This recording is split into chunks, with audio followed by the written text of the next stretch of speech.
I've been thinking a lot lately about empathy. Partially it's because I had a family member die recently, and the common thing that you always hear, at least that I hear in movies and TV shows and things, is my sympathies, because no one ever says you have my empathies. That just sounds bizarre. But I didn't really know the difference between sympathy and empathy. And a few weeks ago, Elon Musk had a quote that empathy was the big weakness of Western civilization, or something to that effect. So I wanted to find out exactly the difference between sympathy and empathy, and I learned a lot of cool stuff. I always thought that sympathy sounded a little bit colder than empathy. Etymologically speaking, sympathy comes from two words, pathos, meaning feeling, and sim, meaning together. But empathy comes from that same root pathos, but the prefix en means in.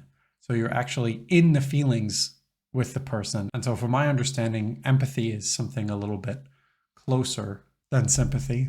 Empathy is broken down scientifically into two different types. There is cognitive empathy, which is trying from an intellectual perspective to understand. And then there's affective empathy, where you might actually feel anxiety or discomfort. And affective empathy is what, for example, babies have. Interestingly, there's different regions of the brain that lead to cognitive and affective empathy, which this paper from Aries, DeCity, Lewis, and Molenbergs talks about. These are the areas of the brain with the so-called mirror neurons. And you might expect that people who have more gray matter in areas with more mirror neurons would have higher empathy scores. And you'd be right. This article, Empathy, Gender Effects in Brain and Behavior from 2014, showed that women tend to have more gray matter in these regions, and that, on top of the different socialization, tends to make women more empathetic. And this meta-analysis by Thompson and Voyer also shows that they tend to recognize nonverbal displays of emotion better. These differences are relatively small, and they also depend on the type of empathy. For example, empathy can also lead to anger and the desire to punish. And this is one of the cases where empathy can be very dangerous.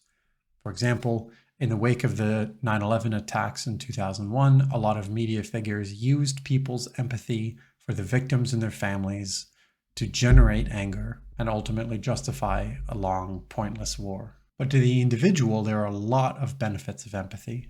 Empathic people have more friends, and more empathy is associated with a higher well-being and fewer symptoms of depression. And you might be thinking, well, what's the point in learning about this? I thought you said that it was all determined by the gray matter, and if I'm not a woman, then I'm totally screwed. Well, there is some research that tends to indicate empathy training programs are effective overall, and that higher empathy can lead to better results in conflict resolution. With that in mind, it seems like empathy is a skill that can be improved and it leads to positive results. So why would Elon Musk say that it's a bad thing or a weakness? As we've discussed, empathy seems to have its roots in the actual physical brains of the person, and that is highly individual. And on top of that, people who are neurodivergent seem to have a very different experience with empathy. For example, there's something called the double empathy problem when discussing people with autism, where people without autism tend to interpret people with autism's actions poorly, and vice versa. However, autistic people much more accurately interpret each other's behavior. It's not that autistic people have no empathy. The two groups have trouble understanding and therefore empathizing with each other. No wonder then that adults with autism prefer to communicate with others who also have autism. And autism isn't the only reason that someone's empathy might work differently. For example, people with bipolar disorder have lower cognitive empathy, but higher affective empathy, whereas someone with psychopathy has lower affective empathy, but the same cognitive empathy as someone who's neurotypical. I didn't find any research in improving empathy in individuals with these types of conditions, but hopefully as science improves and continues, we'll see some results along those lines. Yeah, I think that's a pretty good primer on empathy. I did a lot of research on this, and all of the resources are in the description, so feel free to check those out if you like. Yeah, that's going to be all for me for today. Thanks so much for watching, and I will see you next time.